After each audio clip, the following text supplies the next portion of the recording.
안녕하세요. 호유 한율연구소입니다.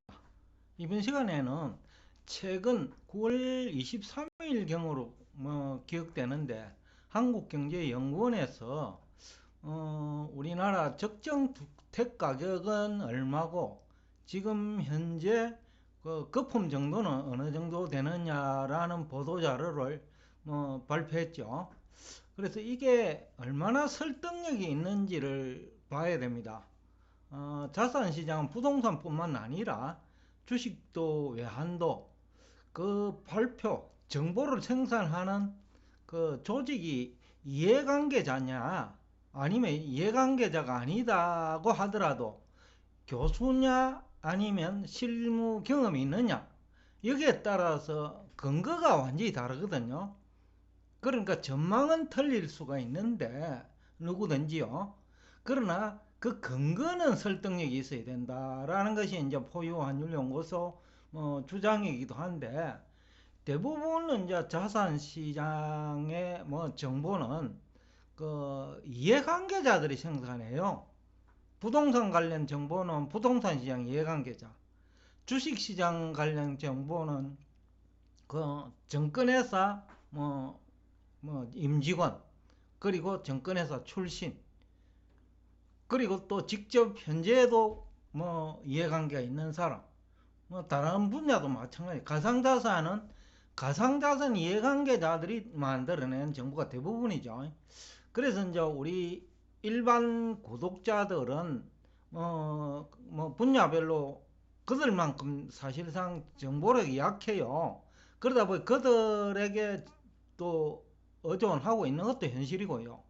그렇지만 이제 이것을 그 누가 생산했는지, 즉 이해관계자가 정보를 생산했느냐 아니면 중립적인 위치에 있는 사람이 그 이 정보를 생산했느냐는 그 근거도 차이가 있지만은 전망 자체도 설득력이 있을 수도 있고 없을 수도 있다는 거죠. 예를 들어서 주식만 하더라도 우리나라는 지난해 한 6월 정도 경고를 해야 되는데 그때는 경고 안 하고 매수기만 내죠. 미국 증시도 마찬가지죠. 주로 미국 애널리스트들이 생산한 정보를 국내에서는 전달하다 보니 어떻게 보면 그것도 이해관계자들이 생산한 정보를 그냥 우리 국내 투자자들한테 전달하죠.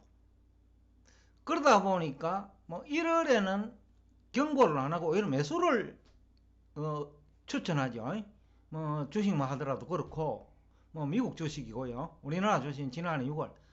중국 주식도 이해관계자들이 얘기를 하다 보니 지난해 3월 투자를 유도했죠. 그러다 보니까 대부분 손실폭이 커지요. 바로 그것 때문에 한국경제연구원 성격부터 우리가 알아야 돼요. 그런데 한국경제연구원은 전국경제인연합회, 그러니까 대기업 집단을 대표하는 그 연합회의 산하 경제연구소예요. 그러다 보니까 기업 중심의 그 보고서를 낸다는 거죠. 그것부터 우리가 먼저 인식을 해야 된다. 물론은 이제 2018년 이후 5년 동안 그 가격 올라온 건 지금 현재 가격 수준이 있으니까 그것은 거짓일 수가 없죠. 실제 팩트지만은 그러나 여러 가지 이제 근거 자료를 보면 설득력이 없다라는 거죠. 그 전망이 맞고 틀리고를 지금 얘기하는 건 아니에요.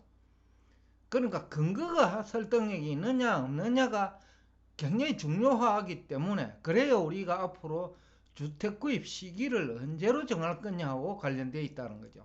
또 이 주택 시장은 금리 시장하고도 관련되어 있고 또 외환 시장하고도 관련되어 있고 주식 시장하고도 관계되어 있단 말이죠. 물가하고도 관계되어 있고 그렇기 때문에 이 근거는 제대로 이제 제시할 수 있어야 된다. 근거를 제시하면서 자기들에게 유리한, 즉 이해관계자들에게 유리한 근거만 제시한다면 그 정보는 신뢰성도 얻기 어렵고 또 그 정보를 믿고 투자할 때 성공 확률도 뭐 낮고, 성공을 하더라도 수익률이 낮고, 또 실패하면 그 손실률이 더 크다라는 거죠. 그래서 이제 그 근거는 정확해야 되고, 그 근거를 정확한지 아닌지 판단하는 기준은 그 조직, 그러니까 정보를 생산하는 조직이 현재 그 이해관계자와 직접적인 관련이 있는 조직에서 정보를 생산해내느냐, 아니면 과거에는 그나마 이해관계자였다고 하더라도 지금은 중립적이냐, 그런 게 중요하다는 거죠. 그래서 오늘 제가 이 주제를 선정한 이유예요. 근데 정경련의 분석은 뭐 결론부터 얘기하면 70% 이상 부족한 분석이다. 이유는 한 대여섯 가지로 뭐 정리할 수 있겠어요. 근데 정경련은 지금 아파트 가격 상승 요인을 문재인 정부의 규제에서 찾고 있다는 거죠. 그리고 공급 부족에서 원인을 찾고 있다는 거죠. 크게 보면 그 두 가지예요. 근데 이것이 얼마나 설득력이 있는지는 다음 6가지 정도 이후로 뭐 설득력은 뭐 30%밖에 안 되고 70% 이상 부족한 분석이다. 뭐 좀 더 구체적으로 얘기하면 그 규제를 가지고 주택가격 상승 요인으로 생각하는 거예요. 즉 문재인 정부가 실패했다는 거예요. 그 정치적으로 접근하고 있다. 경제적으로 접근하는 것이 아니고. 근데 그것은 왜 설득력이 없느냐 하면 물론 일부는 설득이 있을 거예요. 규제를 하다 보니까 똘똘한 한 채 중심으로 가다 보니 양극화가 심화된 거죠. 부동산 이해관계자들이 그런 식으로 주택가격 상승을 유도한다는 거죠. 양극화를 유도해놓고 그 다음에 그 조금 인접 지역으로 가가 또 가격 상승을 유도하고. 그러니까 문재인 정부 규제 정책 무력화 정책이죠. 전략이죠. 정책이라기보다 그런 식으로 접근했기 때문에 문재인 정부가 실패한 것도 맞아요. 그러나 30% 정도 이유가 된다. 왜 그렇게 단정하느냐 하면 지금도 규제는 지속되고 있어요. 문재인 정부의 규제가 뭐 국회에서 의결을 해야 되는 내용도 많은데 완화하려면 지금도 문재인 정부 그 민주당이죠. 민주당 소속 의원들이 국회 과반수 이상을 차지하고 있단 말이죠. 그런 규제가 뭐 완전히 해소되기도 어려워요. 그러니까 이제 지금도 규제는 지속되고 있는데 주택 가격은 빠른 속도로 하락한단 말이죠. 이게 과거에 경험하지 못한 속도예요. 그러니까 그러면 규제 때문이라면 그것 때문에 주택 가격이 올랐다면 지금도 오르거나 내리지 말아야지요. 근데 그렇지 않다라는 거지. 그래서 규제 때문에 주택 가격이 올랐다는 분석은 30% 정도는 맞고 70%는 틀린 얘기다. 두 번째로 주택 구입자는 대부분이 금융에서 차입을 통해서 자금을 조달하죠. 뭐 기업도 마찬가지고요. 건설회사, 뭐 건설회사가 아닌 뭐 일반 기업도 부동산 가지고 있잖아요. 근데 일반 기업도 금리가 낮으면 돈을 빌려 가지고 부동산에 투자해요. 뭐 주택도 투자하고 그 다음에 땅도 투자하고요. 그러니까 이게 금융에서 차입을 통해 자금을 조달하는 현실을 무시한 분석이기 때문에 설득력이 뭐 70% 부족하다는 거예요. 왜냐면 금리가 높으면 뭐 구입자도 설득 그 빚을 내가 투자하기 어렵고 그 다음에 주택 공급자도 금리가 높으면 공급을 하기 어렵죠. 그러니까 문재인 정부 시절에 주택 가격이 오른 가장 근본적인 이유는 규제보다도 금리였다는 거죠. 그걸 어떻게 하느냐? 지금도 규제는 지속되고 있는데 금리가 상승하니까 주택 가격이 하락하더라는 거죠. 또 금리가 상승하니까 가상자산 가격이 하락하더라는 거죠. 또 물가가 큰 폭으로 상승하니까 주택 가격이 상승하지 아니하고 오히려 하락하더라는 거죠. 지난해까지 물가가 오른다는 이유로 주택 가격이 상승한다는 논리를 편 사람이 있거든요. 그러니까 설득력이 없다라는 거죠. 그러니까 이해관계자들이 자기 이익을 위해서 정보를 생산하는 그런 그 70% 부족한 정보에 현혹되지 말아야 된다라는 얘기를 하고 싶은 거죠. 그러니까 규제보다 금리가 더 중요하다는 거죠. 예? 왜냐하면 주택 수요자도 주택 공급자도 모두 시장금리에 민감하기 때문이죠. 그래서 금리를 빼놓고 분석을 한다라는 그 자체가 알맹이가 없는, 실속 없는 분석이고 근거가 턱없이 부족한 분석이다 라는 얘기를 하고 싶습니다. 그 다음 세 번째, 주택 공급을 정경련이나 이해관계자들은 건설업체가 공급하는 것만 공급으로 봅니다. 그런데 현실은 두 채 이상 주택을 보유하거나 또 아니면 뭐 사업에 실패하거나 뭐 코로나 사태로 자영업자들 많이 실패했죠. 그런 분들은 한 채도 뭐 보유할 수가 없어요. 그러니까 그런 한 채 보유자 또는 두 채 이상 보유자도 시장이 흔들리면, 즉 2021년 12월 이후처럼 2022년처럼 주택 가격이 하락 압력을 받으면 공급자는 누구예요? 그러니까 주택을 가지고 있는 사람이 공급자고 건설업자도 공급자라는 거죠. 그러니까 수요자는 또 크게 줄어버리죠. 금리 때문에. 그러니까 수급이 깨진다는 거죠. 바로 주택가격 결정 원리가 건설업체가 공급하는 주택뿐만이 아니라 기존의 주택을 보유하고 있는 사람도 공급자고, 그리고 실질적으로 뭐 수월 수도권을 보면 주택 보급률은 100%를 넘었단 말이죠. 그러니까 공급은 부족한 게 아니라는 얘기죠. 다만 주택시장 환경이 중요하다는 거죠. 금리 같은 거. 금리가 뭐 4% 정도 오르니까 시장금리죠. 완전히 무너져 버리는 거예요.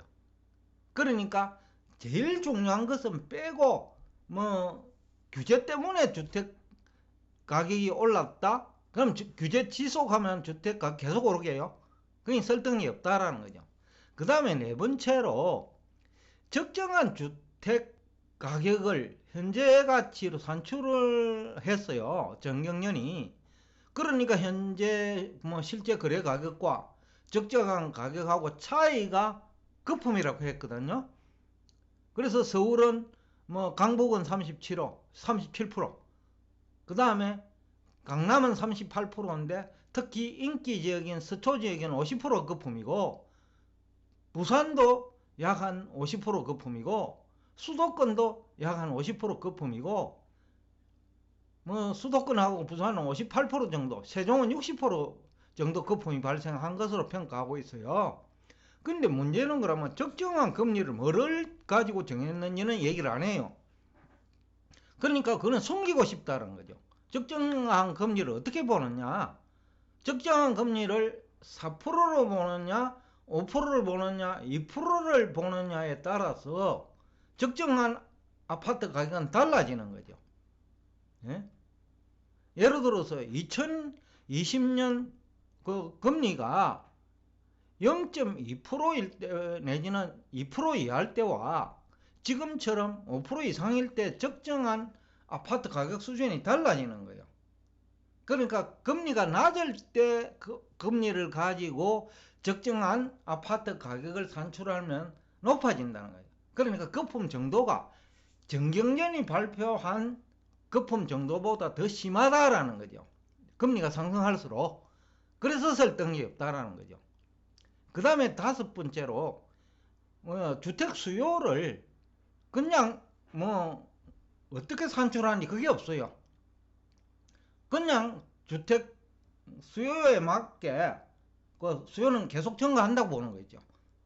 그러니까 공급이 부족하다는 막연한 얘기를 한다는 거죠.